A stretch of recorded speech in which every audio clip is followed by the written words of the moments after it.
What a man does when he's truly into you. We're going to dive into this conversation today. And I'm so excited to have our guest, Bob Grant, who's a professional life coach, also the founder of Relationship Headquarters. He's a dear friend of mine, really wise guy. So welcome to the house, Bob. Thanks, Jonathan. It's nice to be here. Yeah. Well, you've been studying relationships for a long time. What does a man truly do when he's into a woman? And just I give know us one for now. one is he invests a lot of time in her. And there's Yeah. more things, but that's the probably most obvious thing. And when I look at you and I see on your Facebook page, one thing I notice is the woman in your life is there on your Facebook page more, which Yeah. means she's probably there in your life more. You're doing more stuff with her. Yeah. So that's probably the first place I look. Well, it's funny because for those watching today on Facebook, I made it official, my relationship. And it certainly is a reflection of, a demonstration that I actually see a future with this person. I'm declaring it publicly. So certainly, I know you'd agree when a man states it publicly, when he's telling his family, his friends, he's introducing people, he certainly has some indication that he's into you. Doesn't necessarily mean he's going to go the distance, though, does it? Not necessarily, but let's talk about if it's just us two guys talking, what we know Yeah. is that from a man's standpoint, I'm not going to start telling people because if it goes sideways, I'm afraid she'll still stay around, or I'm afraid, Yeah. and that just feels awful. It's not to be mean. So Yeah. I don't want to do this unless I'm pretty certain. So when you made your post on Facebook, I'm thinking, I know a lot went into that. That was not just some casual thing Jonathan did or any man would do. Yeah. Is okay, he's invested in her. And so when he's telling everyone, that's a sign of investment. And men, I think, are fairly cautious about what they invest in, especially in relationships.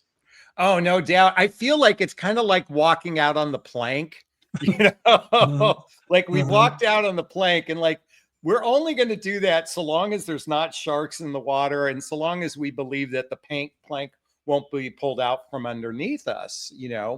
Um, and certainly declaring it, publicly is a great sign. Now, but I also, would you agree though that men can get impetuous when we're caught up in that lust and limerence phase, right? Like it may look like mhm. we're totally into you, but let's differentiate between into you like there's potential versus into you I want to just have sex with you kind of thing. I think impetuous is a very nice way of saying it. So that's gracious of you for us men. Yeah. And I was doing an article today, and Helen Fisher in her research would distinguish between lust, attraction, and attachment, which was Yeah. a nice way of breaking it down. And that initial thing, you're right, it's really intense with men, but it doesn't have a lot of depth to it. So I can, Yeah. as a man, be really excited and really intense. Yeah. It's like being on cocaine. And Yeah. from brain studies, it's really similar to being on cocaine. Yeah. And women sometimes will look at it and go, "Oh, he's so intense," and I'm like, "Right, he is so intense. That's Yeah. awesome, but he's going to crash, and Yeah. that's normal. He's supposed to crash before it becomes a little more real, and Yeah. then when it's real, he starts to see you as a three-dimensional person. Your laugh, your personality, your idiosyncrasies, and we want that. And so someone that kind of falls in love really fast, they're like, "But that's who he is," and I remind them that that's part of him. Yeah. That's the fun part. I don't know that I would say that's all of him. I mean, I think that's what you've have seen and probably you experienced too recently. Sure. I can differentiate between, and it's interesting. I've had this awareness that in the past when I've loved bombed, okay, and let me just be clear for everyone watching, especially those new people. I mean, when I look back to 20 years ago when I went through a divorce and got in the dating marketplace, I was a really broken man. I was emotionally broken, financially broken, a lot of things. And I was looking for a relationship as a way to, if someone loves me, I feel good about myself. I was in that kind of needing validation and dependency. But boy, that chemistry bug can really take off and we start love bombing. But I noticed that over the years, in the beginning of love bombing, it was always, oh my God, you're so wonderful. You make me feel good, blah, blah, blah, blah, blah. but it wasn't about how I felt about them. It was more about how they made me feel, or how being with them made me feel. And I recognized this big difference. I didn't until actually probably even my new relationship that or at least my relationship that I made public today. Mhm. There's a big difference. I focus on how I feel about her, and I share what she means to me to her. And that's a big difference than talking about how I feel about it. Am I making sense at all? No, and what you're doing, I wish more men would do. I know we're talking to women, Yeah. and as much as ladies, I would love every guy to do what Jonathan did. That's why I feel that it's up to the women more so than men to recognize this.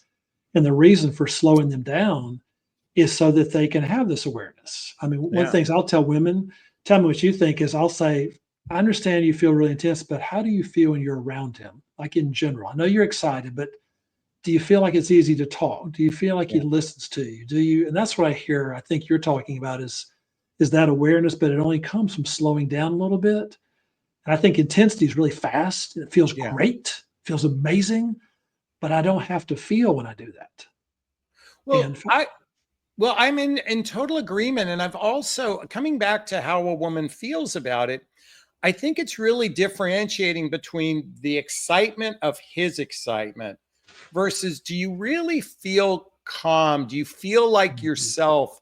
Do you feel present? Do you feel grounded? These are juicy words, right? Present, grounded, calm, or are you caught up in the energy of it? and yeah, when you're a lot of times caught up in the energy, what you would allude to, I think is good is I don't have to feel the uncomfortable feelings. I Yeah. don't. I've been lonely. If I'm lonely for a while and all of a sudden I'm excited, that feels so good that I finally Yeah. get to feel excited again, Yeah. that I'm going to overdo that to kind of cover that gap or close that gap instead of heal it. I'm just going to like gloss over it. I've Yeah. done it too, so I'm not throwing stones. I mean, it's easy to do, Yeah. but that slowing down takes some courage to do. And if you'll do that, I mean, they are really cool words, but they're the things that when folks talk about falling in love, that's what they really want. I mean, everyone wants Yeah. to feel excited, but not if you feel alone all the time, or not if you feel like, gosh, I can never be enough, or I have to smile all the time, or I have to pretend to be someone I'm not. I think that ends up leading to a lot of loneliness after the euphoria sort of dies down. Yeah. It's interesting. You might get a kick. Well, you might get a kick out of what I'm about to share. So I'm in a relationship where we talk about how did we get here? Like what our past looked like. Where are we today? And where do we want to go? We spend a lot of time on where do we want to go? Like, Mm. how do we want to create this future together? And it might be simply what we're going to do next week or next month, or even possibly 6 months out. We Mm. have conversations about that. And I think men who are into you are unafraid to have these conversations, and it's not like blowing smoke up your ass conversations like, oh my God, you're so wonderful. Let's go on a trip and get married. And that's all the hype. But I mean, we're having concrete conversations about the future. And I believe that's one really strong sign a guy is into you. And I'd like to hear how you feel about that. Oh, I think the future is. I think that's one of the latter steps when a man's talk about a future with you is because Yeah. I think men know once I open that can, Yeah. start talking about the future, she's going to take me seriously. So most men are Yeah. cautious, I think, for a reason. Like, don't do that unless you're serious, Yeah. because she's going to put her hopes in it, or Yeah. she's going to think he must be serious because most men don't do that. Yeah. And I think that's a wonderful sign. I would add this to it though. Sometimes saying this, again, men do stuff too, is the woman will try to push that and want to know about the future. We're like, no, let's don't do that. Let's don't. It works much better if he's on board with you, or he's leading that, or he's. I just think men are more cautious about that for a reason. Yeah. And because once I step in there, I think most men, once they invest, they tend to be more all in Yeah. once they invest. And so I'd rather him make that versus her nudging that along or pushing it along, because that doesn't last when you do. But the way you're talking about, once men are in, it's like a snowball. I mean, it just Yeah. kind of builds and goes. And Well, I think also, men traditionally don't want to make a promise they can't keep, kind of what I said earlier. Hmm. And so we don't want to imply anything unless we feel we're going to live up to it. And what's kind of interesting, my girlfriend and I today were having a conversation, and we were talking about provider protector, outside of the physical realm or financial realm. And she goes, "What do you think you provide for me?" And it was interesting. I said I provide integrity. And let me explain why I said that. I said to her, I'm very mindful to be in integrity with my words with you. So, because I don't want it to be, I don't want to make a promise I can't keep. But I also know I don't want to find a situation where I hurt you. Like, I mean, and I don't mean physical hurt. I'm talking about maybe leading this person on. And so I'm in constant check. Am I in integrity with my words? And I think when a man is really into a woman, he's more mindful about his words, about his feelings, about his perceptions of the future. And he's really coming at it from a place of care for the other person.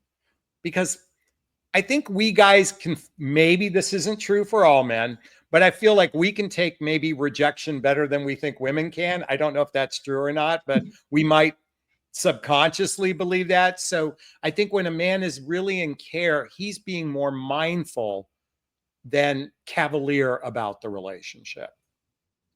I'll piggyback off that. When you say he's more mindful, let's go a step farther with it. Okay. I think he's more mindful because he can't help it. Because once I open myself up to a woman's feelings, Yeah. I feel them too. Well, for me and most men, if Oh, I'm hurting, I can pinch that off. yeah. I can't do that with her. Yeah. I can't shut it off like I can for myself. Now I'm kind of at the mercy of what she's feeling, and that feels awful if she Yeah. feels bad. It feels Yes. horrible. Oh, and so then for my own protection too, I mean, Yeah. I think it is cavalier, but also but I think that's the chivalry, the being a man part is that I step into that with her and I go all in knowing that is no man's land, no pun Yeah. intended. That is kind of, but I like that too. At the same time, I'm scared of it and I love it and I'm Yeah. terrified Yeah. of it and it's awesome and it's both and it's messy and Did it's you ever incredible. did you watch the Netflix series Nobody Wants This? No, I haven't. Oh, it's with Adam Brody and Kristen Bell. It's a cute Mhm. series. It's going to have a second season this year, but there's a scene where she's feeling anxiety about the relationship, fear of abandonment. And he looks at her, and the way the camera is pointing, it's almost pointing up at him, the way the camera is. And he goes, and he says, "It would kill me to hurt you." Like, I mean, Mm. like that's how much that would hurt me if, and I'm sure it's the same Mhm. for you and men who are genuinely sincere about the relationship. One of the ways we protect is to be, like I said earlier, in integrity and sharing our, being mindful of that, because that's also a reflection of what's going on inside of us too. Um, and you said something, I want your take on something. I think when a man is into you, he's more apt to be more vulnerable than stoic or hidden with his feelings. He's probably more apt to share something uncomfortable with a woman than he would, like, if he's not into her, he's probably going to keep it to himself, but he wants to invite her in because she's a source of strength for him too. Yes, I was going to ask you, I think you just said it, Yeah. is I want to do it because I don't really have anyone else to do this with. I mean, Yeah, I yeah, tell yeah, yeah. women, I said, you won't see it on their dating profile, but what does every man really want? A best friend, Yeah. not a buddy, not a Yeah. pal. I've got guy friends I've known for years, love them to death. It's not the same as having a partner. Yeah. And there's a way she can share and bring stuff that no one else can. And like what we do or anyone has a business, you have good days, you have bad days, you try stuff, it doesn't work. It's not the end of Yeah. the world, but it's just exhausting at times. And then to have someone to share that with and bounce ideas off of is refreshing. And so there's no really other place I think that men have that, which Yeah. is why I think they're prone toward, it's hopeless if you have no possibility of finding a partner. If Yeah. you like in some countries where the demographics are horrendous, that's Yeah. terrifying for them. Yeah. So I remind women of just you being you is more than you realize. Yeah. I get you want to improve, but you forget how much we are naturally inclined just to digging you and Yeah. liking you just because you're a woman and the things you bring. Yeah. You touched upon the word that I think embodies the baseline of my relationship, and that is friendship. Hmm. And I mean, the sex, the attraction, all those, that's just icing on the cake. I'll be candid with you, because it's that friendship piece. And I'm going to illustrate it in a moment. Last weekend, I had a family member problem with my older sister. And it was complicated. And, I had my opinions about what needed to be done. And when I was getting this information over the phone, I was at my girlfriend's place and she could see me. Visibly, my face just got sullen and sunk in. And I'm like, and I'm getting a little agitated. And I shared with her what was going on. And I said, can I get your opinion? Like, I felt like I wanted to bounce this off her. I wanted to get her take. I wanted to get her feminine take, as well. And it was funny because I got to grab a piece of paper because I wanted to write down everything she was sharing with me. I'm like, that was good. That was good. That was good, as a way to help me navigate a circumstance. And I'm like, I'm so grateful for the friendship. I mean, honestly, Bob, I can say this now from a place of knowing that's the key. I think it's really the key piece in dating and in the early stages. Is this person becoming your friend? That's different than your lover, A lot of times we hyper focus on attraction, entertainment, romance, physical connection, and so little on actually, is this person becoming a friend? And over time, that friendship part, I know at times when I say it, it reminds me of stuff my parents would say. Yeah. But that newness, it's not that we don't want it as much as it's that there's many different ways to come at that. Sometimes it's just immediate, right when you meet someone. Sometimes it takes a little longer once you get to know them. But personality and character things are what's going to last the long term. Yeah. And without those things, we end up trying to prop them up. And I tell women this a lot that are being really helpful with the man that's over giving or overcompensating or giving too much. I'll say that's a good Yeah. marriage quality. That's a good when the guy's all in, Yeah. awesome. Let's don't do that in dating though. In dating, let's kind of hold back a little bit just to see who he is. I mean, just Okay. let's just, you know, let's don't jump in to fix a problem, or let's don't be overly accessible. Or let's kind of see because we don't know. Does he have a temper? Not have a temper? Is he selfish? No, we don't know. And you can Yeah. Yeah. ask Yeah. somebody, "Do you have a temper?" No, I don't have a temper. Okay, Yeah. we talked about it. I'm like, well, that's his perception. Yeah. He doesn't think he has a temper or whatever the thing might be. Yeah. Yeah. Yeah. But I think that friendship thing, just like with all of our friends, it just takes time to discover that. I don't think friendships. I mean, sometimes you meet someone right away, but usually you just have to see them in different circumstances. Yeah. And knowing how a man sees you, a lot of times is having him see you and you experiencing him over several different circumstances, several different dates, Yeah. several different good days, bad days. Then you get a much more accurate thing instead of like, how intense is he with me? Well, he may Well, just like that. you're talking about anger. I have a confession to make. About a few weeks ago, my girlfriend and I went to um, an art festival.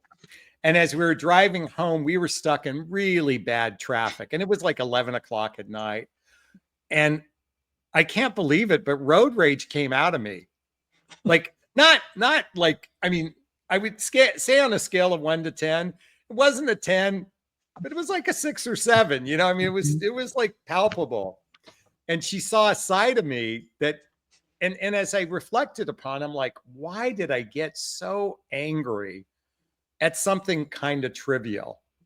But a little bit of my ugliness came out. Instead of dismissing her, and she was visibly upset at my behavior. I'm going to be candid, and rightfully so. I mean, I take full ownership. I'm like, why did I act like such an idiot? But she brought it to my attention. And I think when a man is genuinely into you, like I recognize, like I didn't go into, hey, that's who I am. I didn't get defensive. I didn't get righteous about my behavior. I went into like, hey, I was kind of a jackass, will you forgive me kind of thing. And I think when a man is into a woman, and I mean into it from a long-term perspective, not that early, I want to jump you perspective. We're going to take ownership. You're laughing. Because there's a difference. There is a big difference between I'm Indian, I want to jump you versus I'm India, I see a potential future with you. But you know what?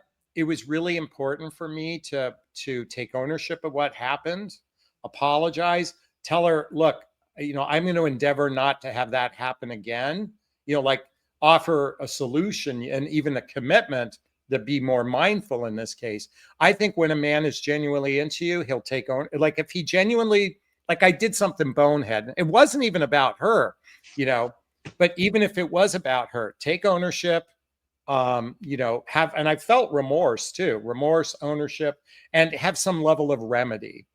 In other words, we can apologize is what I'm getting at. Well, I wanted to go a step farther. Okay. So what you're saying is, and I tell women this, I go, in general, that's what a man would do and will do.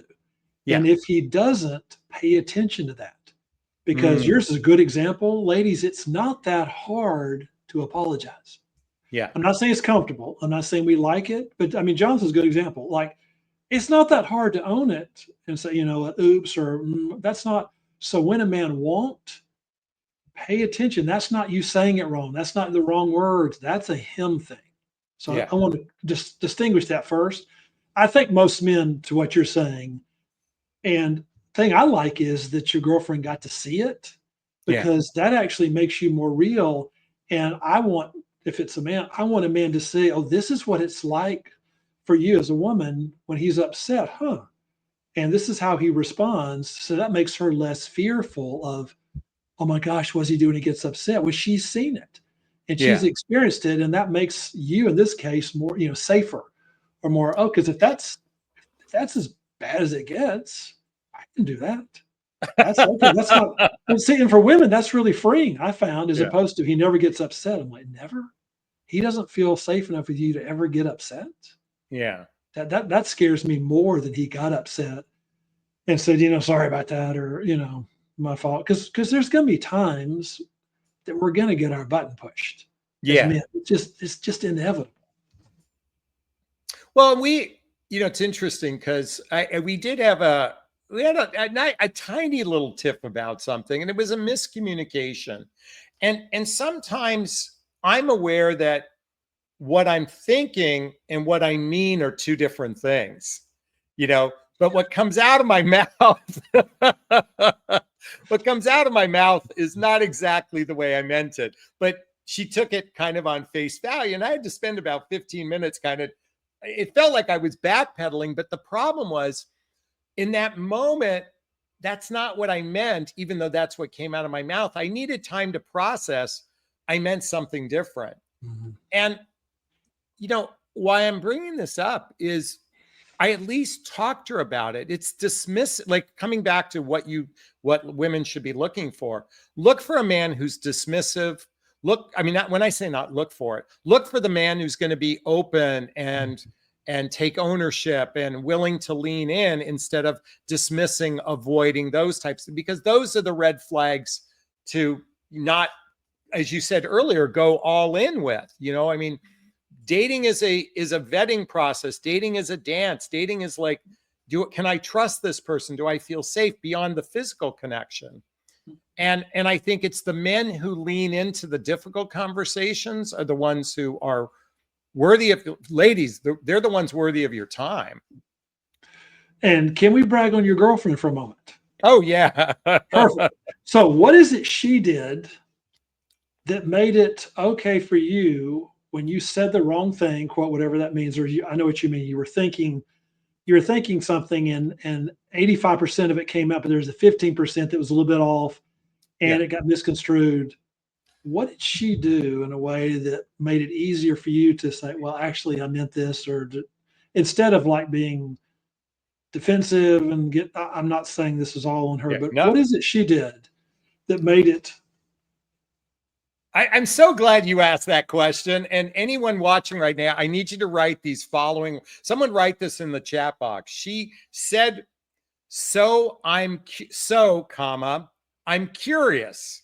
Like she started with, so I'm curious. You know, like, and she, by the way, Yes. she's the queen, like on her epitaph, you know, like what I would put on her gravestone, it's literally going to say, so I'm curious, is going to be like her tagline, because she always operates from a place of acute of curiosity, not accusation. Yes. So I'm curious, what did you mean by blah blah blah blah blah blah blah, you know? And then she said, because this is what I heard. And I want to know, is what I heard what I think you meant? Like she opened up the dialogue, and it's kind of funny because it ended up being a little bit of our conversation walking back home from the restaurant, and it was a real great opportunity to explore the depth of intimacy at a greater level. But Bob, she said, so I'm curious, blah blah blah blah blah. So I'm going to translate for the ladies. Okay. And I love that. I teach that phrase too. I love that Do you? phrase. Okay. Curiosity over like accusation goes so Yeah. far. Is she made it safe for you or him? She made Yeah. it curious. If it's curious, I'm not wrong or stupid or dumb or weird or egotistical or misogynist or, I'm not with those things. But you know what? It might have come across wrong or may Yeah. have, and that's more of an invitation. And so as much as how do men see you, I can tell you just me, how do I see her with that? Yeah. Yeah. This is how men think, I think. It's, oh, she's one of those cool girls. She's Yeah. one of those, not every guy talks like you and I do because they don't do this Yeah. for a living. Yeah. That's Yeah. how Yeah. the guys I know, they're like, she's got it. Yeah. She likes men or she's easy to get along with. That's what we mean. And notice she didn't tolerate it. She didn't pretend it didn't bother her, but it wasn't that big a deal to bring up, especially the way she did it. And I love it. It wasn't accusatory. That's Yeah. perfect. And I know for me and most men, that goes nowhere. Yeah. If you're accusing, I mean, maybe I did something wrong, but my intention was not to be an idiot or mean or Yeah. condescending. But if Yeah. that's what I'm accused of, what? Just, that's my first instinct is just to defend myself. Well, it's almost like it's like give us the benefit of the doubt. You know, it's like treat us as innocent before guilty kind of thing. And guys need to do this too. This is not a singular from women to men and whatnot. It's about really operating from one of the things she said, I have two. She says, I have two requests from you. She said this early on. She said, whenever there's friction between us or anything like that, she said, my first request from you is always come from love. Always come from love. And what I mean is come from that sincere, not righteous place, not, confrontational place. Not competitive. What's that? I mean, I'm not competitive or having not competitive. Exactly. Not from a accusatory, competitive, confrontational, like just come from a place of love. Like, and by the way, that can simply be your tone. Like her tone when she said, so I'm curious. It wasn't like, so I'm curious, it was like, right. I'm curious, Right, yeah. And the second, because guys are big on tone. Oh God. Yeah. And ladies too, I mean, ladies too, but guys are really big on tone. Yeah, we can be really touchy on, and I think that probably. I don't want to get you off track. It was a good point. I just want to emphasize that for the ladies. No, well, I think that comes from the football field. That comes from Mhm. competitive sports, tone, where, violence equals masculinity. So when we get that from a woman, we need to get in defensiveness. So, but the second thing she asked for me, it was only two requests, was say what you mean what you say, kind of thing. In other words, be in integrity with your words. That was her two main requests that she said very early on when we began dating. I mean, even though it's interesting, Bob, it's only it's 13 weeks now. It's 3 months, Yeah, but I three swear it quarters. feels like we've been together a year. And I don't mean Yeah. it's dragged out a year. I Mhm. mean, that's how much closeness has been Mhm. developed in that short period of time. Hey, I'm going to ask anybody who has a question. If you're watching now and you have a question, there's a little chat box in the corner. Write the word question, then post the question thereafter. Or you can purchase a super sticker, super chat. There's a little $ in the chat box. All the monies from the super sticker, super chat goes to a scholarship fund in the name of my son, Connor Asley. That's pictured him with his brother, Colin. He's my son who passed away over 7 years ago. In his honor, we donate to causes like the Hoffman Process, Insight Institute, and scholarships to coaching as well. So if you have a question, you can write the word question and post the question thereafter, or you can purchase a super sticker, super chat, and write a question there. So, Bob, I just wanted to take a little commercial break for that. So, Especially for that.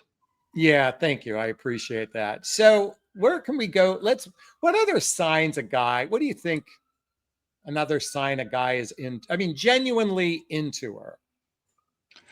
So I tell women, because if they're looking for a cheat sheet thing, I mean, I'm Yeah. always leery if I tell them, like with you, when we create products, we're creating them for like 1 million people. So you have to make it kind of broad. And that as long as people understand there's little nuances with it. But I tell women, I say, if he's not investing time and money, I don't care Yeah. the amount, it's not a dollar sign and it's not so many hours a week. It's that if he's not spending time with you, okay, then if he sees you like once a month and then throws a lot of money, I don't know how much. Or if he's just, really cheap and doesn't want to do, I'm like, because both of those are signs of investment. And I'm just Yeah. looking for some degree of consistency. Yeah. And if he's not, that's more of a hesitancy thing. And usually we'll see other warning signs. So when they tell me, no, he invites me whatever once a week or so often, and he buys me this. And again, I'm not looking for a certain amount. I'm looking for his degree of interest, Yeah. because I know men, they don't want to spend a lot of time and they don't want to spend money on someone they're not that interested in. The fear is she won't go away, or I'll be misleading her. And so if I hear a man doing that, I don't know everything, but that's a pretty good sign for me Yeah. that there's at least some interest in moving this forward. What do you think? I want to respond to that. And by the way, we did have a couple questions come up, so I'm going to post those in a second. So, it's interesting. I have a men's channel within my YouTube channel, and I had a video that went viral in the last 2 weeks, and a lot of it are the angry men that we're watching. I'm going to say there's a lot of men who are angry, disappointed, almost bitter towards women. And one of the predominant things, are there's a lot of men who are divorced and they feel like they were wronged financially. A man who's genuinely into you, just to piggyback on what you said, he's not going to invest time. He's going to take you out to dinners. He's going to plan, taking you to an art festival, taking you to a play, taking you to a sporting event, and pick up the tab. Like that's certainly a great sign, particularly now, Bob, with so many men after divorce being really really coveting their money, so to speak. Mhm. That's a great sign when a man is financially investing. So Gina has a question. I like the way you guys think. However, do you think most men really think like the both of you?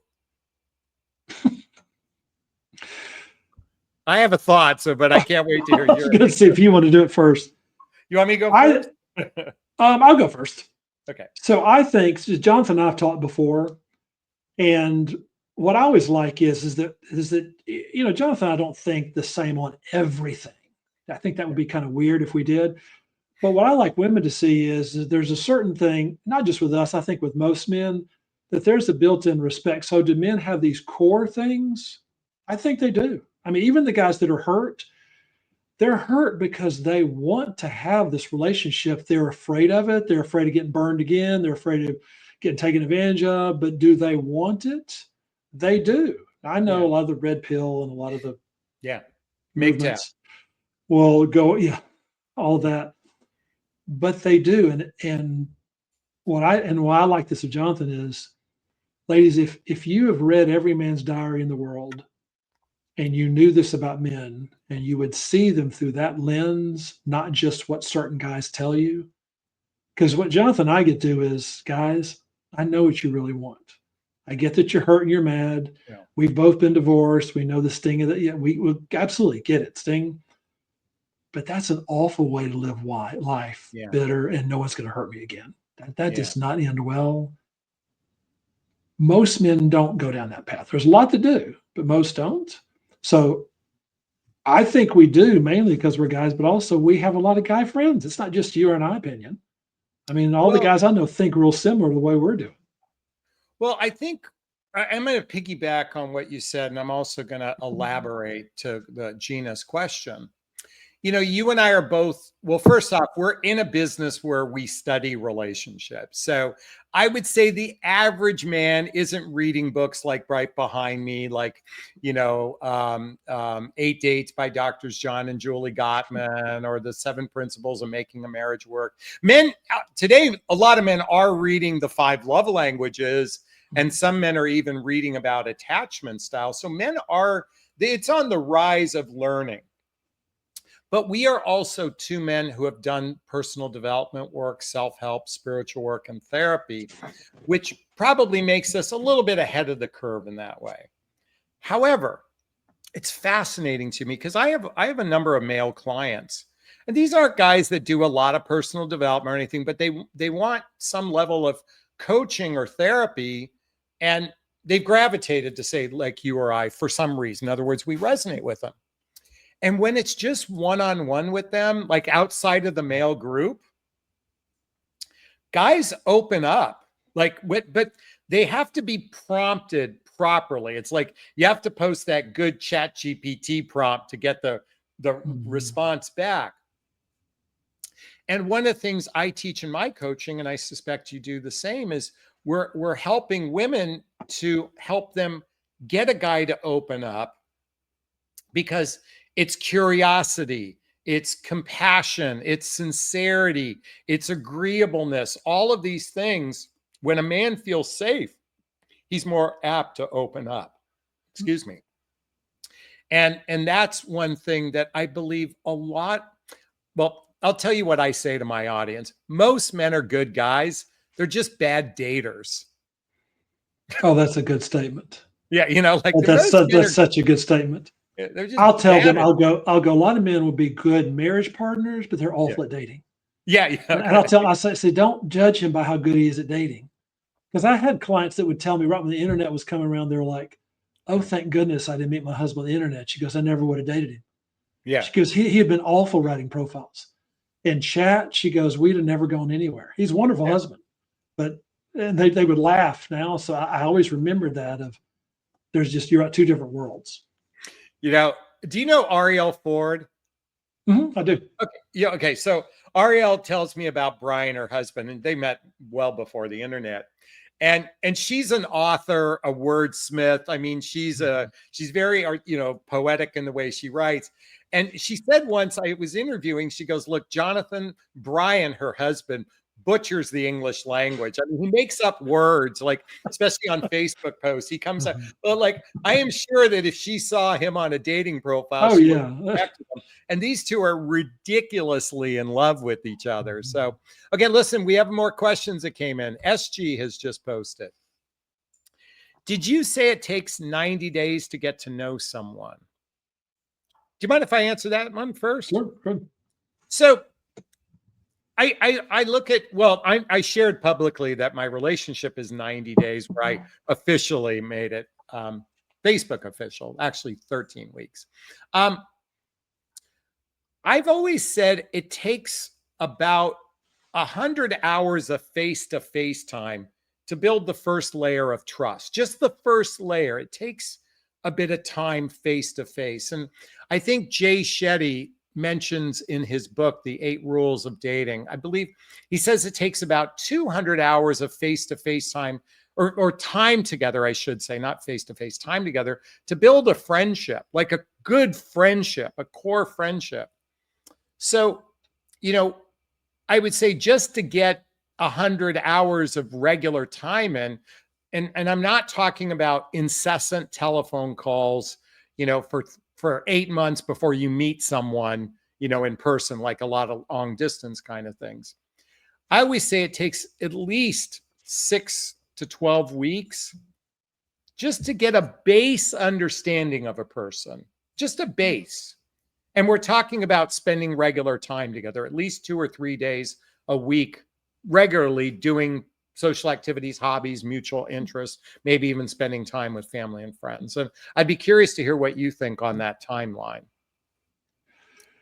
So I'm going to say it differently just because I think differently, but I'm going to come to the same conclusion you do. Okay. So I always like cheats or shortcuts, but it Okay. has to include wisdom with it. So Okay. what I tell folks is I say, wait until you see them angry and how they handle it. Okay. Well, you're not going to see that in the first 10 hours. You're not going to Yeah. see that in the first 30 hours. And if you do, pay attention to that, because that bothers me. If you start Yeah. seeing a temper in the first couple of dates, yikes. Yeah. How does he treat the waitress? How do they treat, when it's 11 o'clock at night and they're really mad? Just kidding. But I want you to see how they handle it. And also, how do you like that? Yeah. I mean, it's not just, are they doing it good or bad? Does he get quiet when he gets angry? Does he get really loud? I mean, does that work for you or not?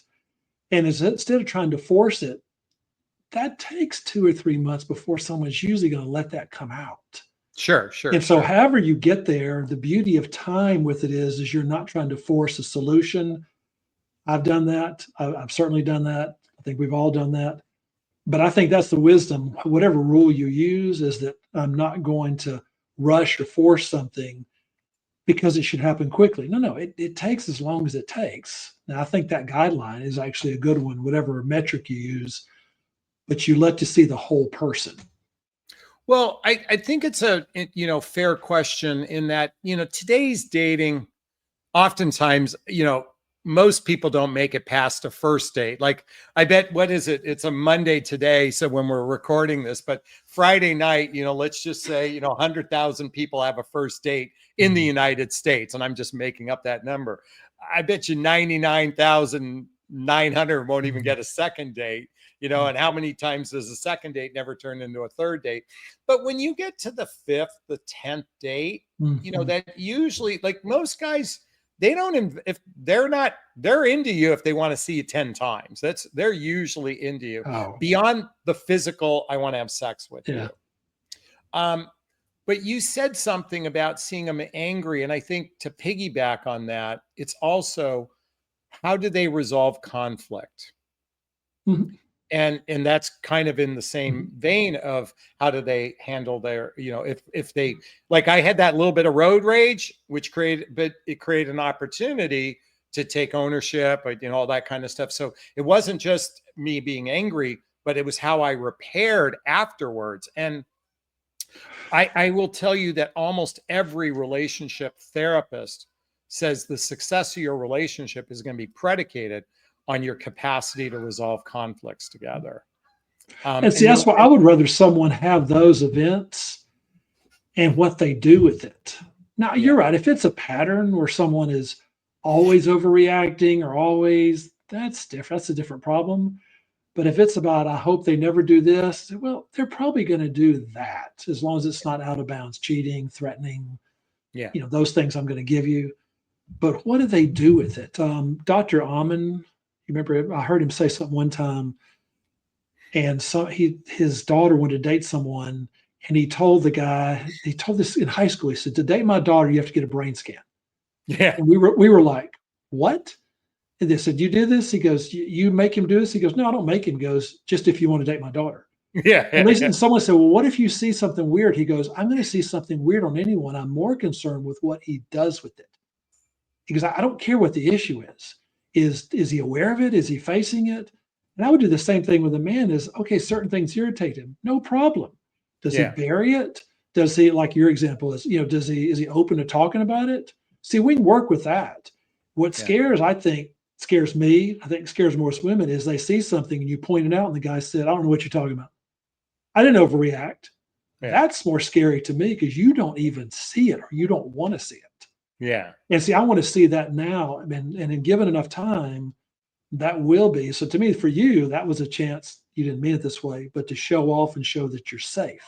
Yeah. Even though it's uncomfortable, because from her perspective, I'm just guessing it's like, my man, oh man, did he handle that well? That's right. You get a kick out of this. This reminds me of my first significant relationship after my divorce. I was in a significant relationship with a woman whose father was like a Fortune 500 kind of guy. I mean, pretty substantial guy. I mean, he was, by the way, he was in late 80s, just to give you some from an age perspective. But he had a background check done on me. Mm-hmm. And my divorce records picked up on some stuff, like that I'm not overly proud of. And I remember, when she told me about what they read, I could have gotten radically defensive. Like I could have. Well, first off, I felt like my privacy was violated, but he's being protective of his daughter, just like, what you're talking about with the brain scan doctor. And I remember she said the way you handled that was what I told my dad off, is what she said. Like, I'm choosing him over you because the father just went into, protective mode, but the way I handled it made all the difference. So RM Bells has a question. She says, what do we think about long lost friend calling because it's your birthday month? Does that, and then she follows up, does that mean anything? So coming back, when a long lost friend reaches out for birthday month, do you have any thoughts on that? I have lots of thoughts. Me too. My first thought is it's an excuse to reach out to you. Yeah. I mean, some men are really romantic. I knew one guy, and I don't get this, but he would send all of his exes. He's married. He didn't do it anymore, but he would send all of his exes like birthday cards. Yeah. And I'm like, Jeff, but that was Jeff. I mean, that was Jeff being Jeff. He was the nicest guy. Yeah. We liked him. He wasn't weird. I mean, he was a nice guy, and that was just part of him. Yeah. That's not most men I know. Most men are not attentive like that. So I would be curious, more like, what did he say in the birthday card, or what did he do next? Or at least that's my first thought. Well, so here's where I went.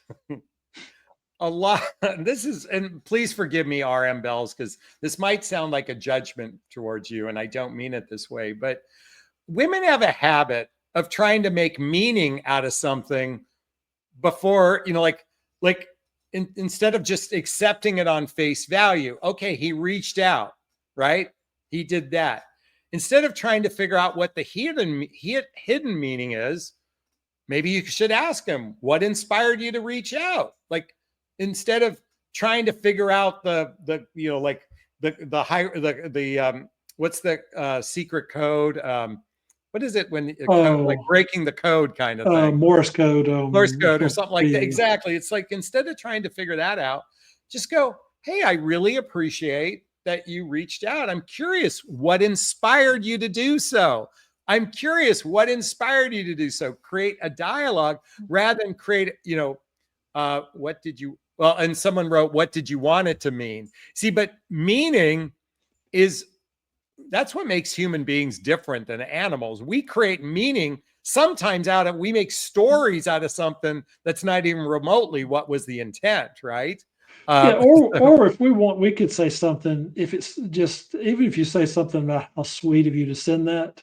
Yeah. Because I mean, that's just something where if that's his intent, it's easy for him to follow up on.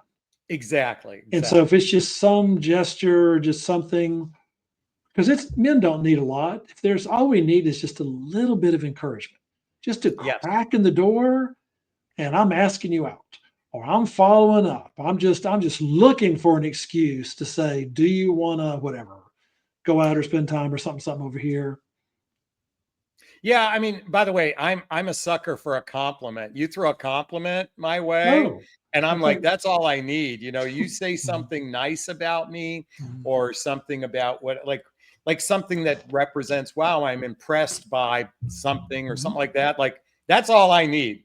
You give me one good compliment and I'm like, game on. Well, that's why I think women know not to do that with men they're not interested in. Women know if Yeah. you encourage a little bit, you know he's going to follow up and ask more questions and hang Yeah. around. So I think women intuitively know the power of that. Yeah. It just maybe take a little more guts to do it with someone you're interested in. But if men don't get that at times, we don't know. We don't Yeah. know if you're bored with what we did, you're not interested. So just a little bit, just a little bit. Okay. Joseph, Miss Arthur says, question. If he says he wants space and says you won't hear from him until a couple days, but he messages you the day, what do you do? All right. He wants some space. He needs a couple days, but he messages you anyway. What do you think, Bob? Me first. Yeah. Now I don't know all the details because it probably depends on in general. Yeah. You say you want space and then you message me. In general, No, I'm not responding. he messaged her during the break. He messaged her. That's what I mean. You Okay. told me as a guy, you want Yeah. space from me. Okay, you want space. And now you're messaging me. Yeah. I'm not going to respond. And I'm not trying to do tit for tat as much as I'm getting a mixed message. Yeah. So, okay, I'm not. And then if I get follow up of why didn't you message me back? Then I get to say, because you said you wanted space. Yeah. I can't have it both, as opposed to asking him to explain, or why did you send the message? I wouldn't do that. I would just do his first thing and then find out, because see, I don't get that either. If you want space, why are you messaging me? So let's play a little hypothetical here for a moment. Let's make this a seasoned relationship. It's not the first couple weeks or months. They've been together for a year. A year. Yeah, I'm just making this up. Sure. Yeah. Play with this, okay? And I need space. Well, needing space, it could be that, hey, I've got a lot going on. I just, I need to focus on this, and I can't give emotional attention to the relationship. Okay, but let's do something real quick. Yeah, that means something a lot different to me than you tell me I need space. Yeah, and where I was going with this, because it's like, am I really reevaluating the relationship during space? That's really the question. I think when someone says I need space, are they looking at reevaluating where they stand in this relationship? But my point is, I don't like men who are cryptic. I need a couple days. I need space. I think it's important to give a kind of what's going on that's causing that. I think that's the courteous thing to do. And a lot of men don't do that. That's a judgment. I think you're being. I don't think that's judgmental at all. Okay. I don't think that's judgmental. Okay. Judgmental to me is when you have a double standard. So I think men should be honest. Period. I don't care if they like it or not. But your thing is, I think that's more than the minimal standard. Not just for men, but people in general. I wouldn't want my sons to have any less standard than that.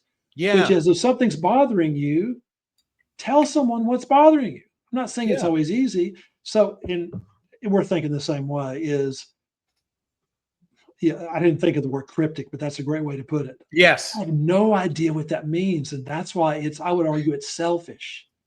I would tell women don't do this to men too, but I'm having doubts. I hate that phrase. I hate that. You're saying nothing when you say that. So I think it's more than fair whether you bring up it to him. What does that mean? You need space? That's a fair question. Yeah. Especially if you said it's established. That's why I wasn't even thinking about it being established until you said that. And if not, I'm going to give them that until I draw it out. Because sometimes what I found is if they won't. It's not meant to play games as much as it's meant to magnify it. If they want this much space, I give this much. I'd rather have a talk about it. I'd rather discuss it, but apparently that isn't working. So I'm going to give them more. And I want to find out, okay, if something's wrong, I'm going to magnify that to find out what's wrong Yeah. because talking isn't working. They don't want to sit down and talk about it. And I want to give men more space than they want because I want them to taste, okay, you want space. This is what you're running the risk of losing, is what you have. It's not meant to be threatening. I'm actually trying to help them. I'm trying to get their attention before they realize, oh, I guess I didn't want that much space. Well, it's too late then when she's gone. And I've Yeah. had that with men. But we all, it's interesting though. I notice within human nature, this is kind of a, sometimes we don't appreciate what we have until we lost it.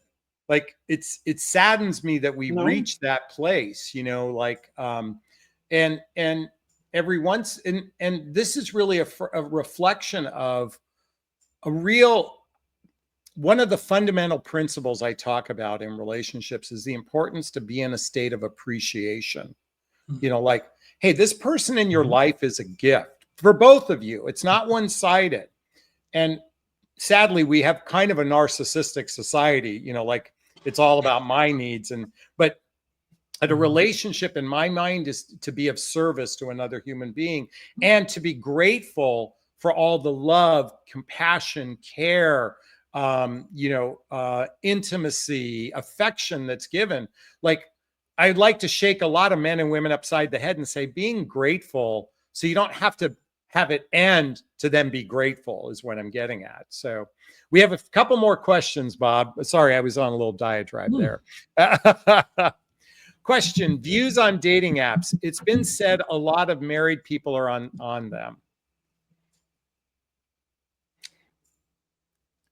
I would venture to, I wouldn't be surprised if 20% of people on dating apps could be married. I'm making up that number, but I think it's a pretty decent number. I don't know if you have any thoughts on it.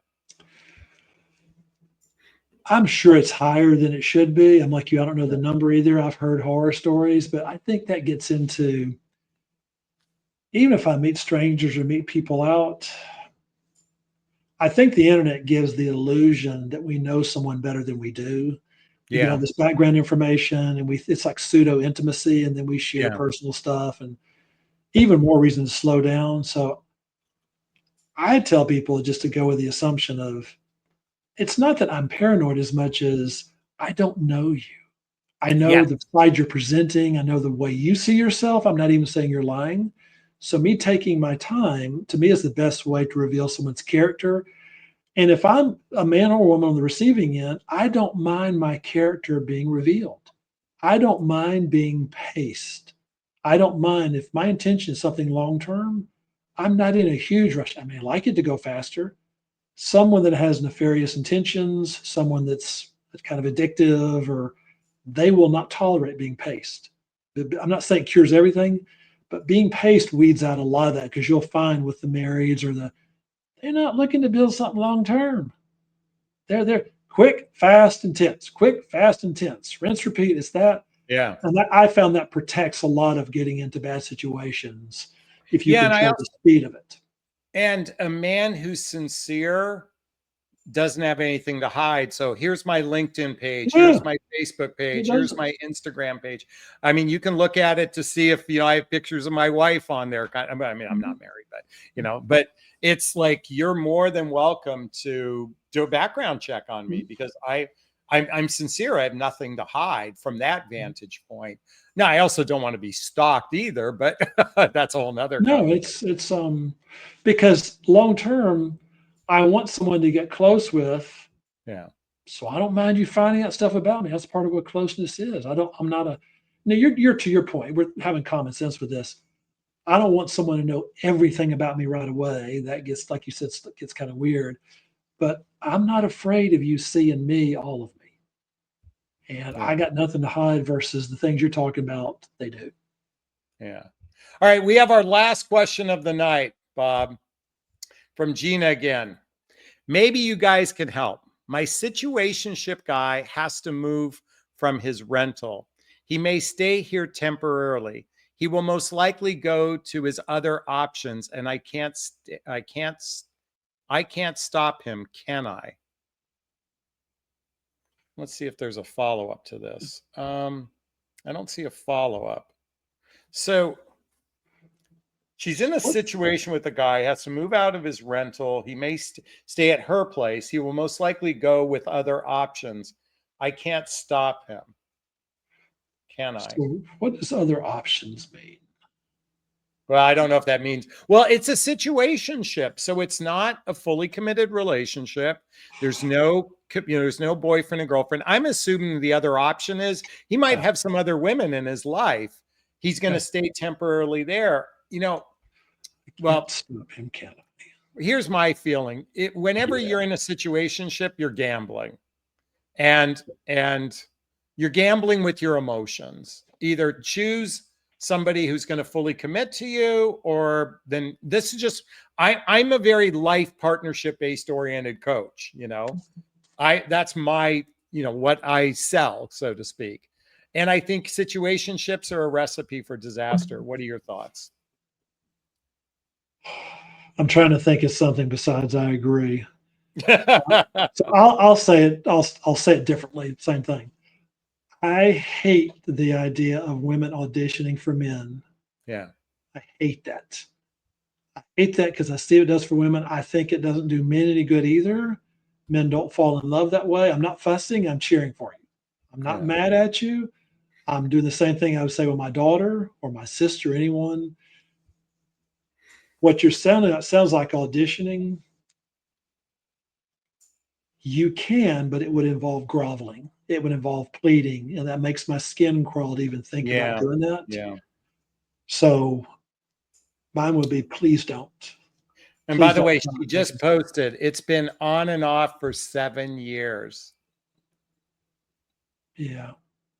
So I don't doubt he has good qualities. Yeah. My concern is that's a long time to invest in someone that can't make up his mind. Yeah. That's easy for me to say, I realize. But I hope you don't. Yeah. Sadly, and I'll wrap up with this note, you and Bob and I witness a lot of circumstances where a woman will abandon her power, abandon her integrity, abandon her self-respect, based on a few good qualities of a guy. But overall, there might be moments of sincerity, but there isn't stability. There isn't safety. There isn't real trust built. And we're here to teach discernment, to, cut through a lot of the crap, kind of give you a shortcut to some of the things, because we've witnessed this time and time again. And if you're 7 years in situationship, ask yourself, what do you really want? Do you want a fully committed relationship, or are you just, if you're happy with a situationship, then who are we to judge, right, Bob? We're not here to judge that, but we're protective. We're like big brothers, right? Like we're your uncle, your big brother, like we're looking out for you. And we just get sad when we hear things like that. So, well, Bob, this was a lot of fun having you on, my friend. No, I enjoyed this. Another conscious guy. Thank you. And especially about something we love and care about so much. Yeah. So everyone, there's a link to Bob's website, Relationship Headquarters. You can check it out, join his mailing list, follow his content. He's got some great products. He's someone I respect. I've known him for over a decade now. We run in a lot of the same circles, and he's someone who I admire and I respect. So I really invite you, go check out his YouTube channel as well. And again, I'll post that link there so you can connect with Bob directly. Bob, man, thanks, buddy.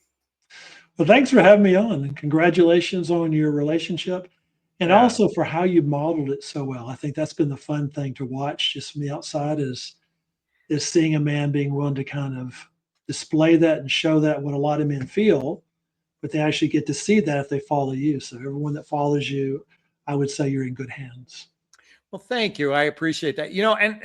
This sounds like I'm bragging for a second, but I'm not. I honestly, this is the healthiest experience I've ever had in my life. Like, I can't begin to describe what a healthy relationship feels like because I have a pattern. I've chosen, emotionally unavailable women, that sort of thing. I've been always the anxious one. And when you find really your best friend that you get to, play with and have sex with, man, it doesn't get any better than that. So Well, congratulations. I would say you've earned it. thank you. I appreciate that. Folks, thanks for being on. Once again, if you want to connect with Bob, check out the links in the show notes. Go to his YouTube channel, follow his content. Bob, once again, thanks for having you on, buddy, and wishing everyone a wonderful evening. Be well. All right. Thanks, Jonathan. Thank you.